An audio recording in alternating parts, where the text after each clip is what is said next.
Well, Sean Lovell is also another person who ends up being at everything that I'm at, including a meeting for women's rights activists the other day for pro-choice activists, which made me proud. He was one of 2 men in the room, so he's Marvin. Here he is. Thank you, Terry.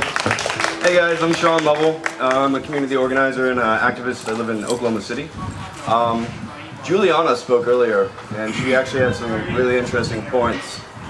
I was there in St. Louis on the riot line when my brothers were beaten bloody by the police and our peaceful protesters were thrown into a paddy wagon. I was there in Tulsa when we were arrested in the park because we were told that our First Amendment rights have a curfew. I was arrested in Del City voicing my complaints against Walmart and their monopolization of markets and their illegitimate business practices. This all said, we can't fuck the police, excuse my language. We can't do that, because that's generalizing. The day after 3 of our people went to the hospital in St. Louis, an off-duty police officer came up to us and he said, "I'm sorry, what they did was wrong." I'm a military brat. I grew up with my parents serving in the armed forces. Not everyone in the armed forces is evil just because we kill innocents in Iraq and Afghanistan. Just as we can't make generalizations about the police or the military, we can't make generalizations about each other. I see environmentalists here. I see minority activists. I see socialists. I see feminists and LGBT activists. And this is a beautiful thing. You should all be patting yourselves on the back.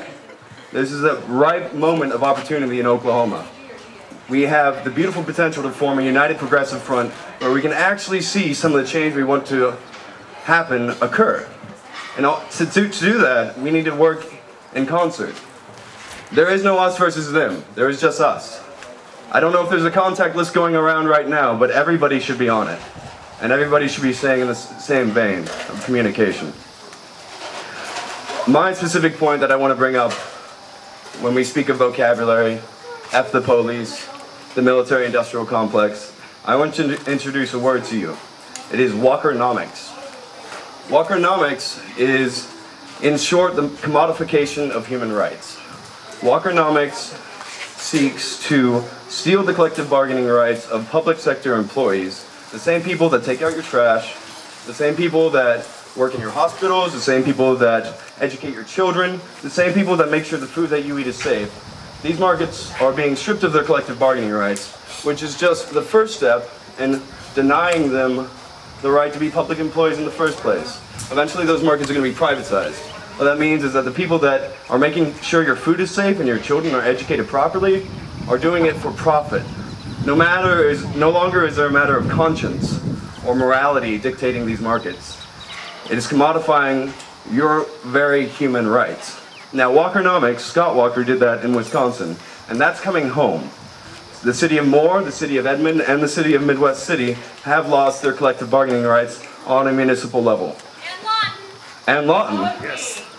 I didn't know that. Well, that's ever more relevant to those that live here. We're beginning a campaign in Moore to restore the collective bargaining rights of municipal employees because we don't think that our children should be educated on the basis of how much money we can make off of every student.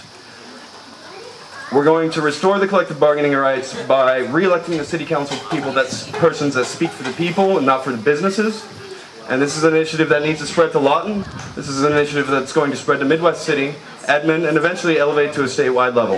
And we're going to be an example to the entire country as to what a proper laboratory of democracy looks like. If you want to get involved, please speak to me afterwards. We'll be meeting with the AFL-CIO and other labor affinity groups on this Monday. And this campaign is just in its very genesis. My name is Sean Lovell. Please speak to me afterwards if you're interested.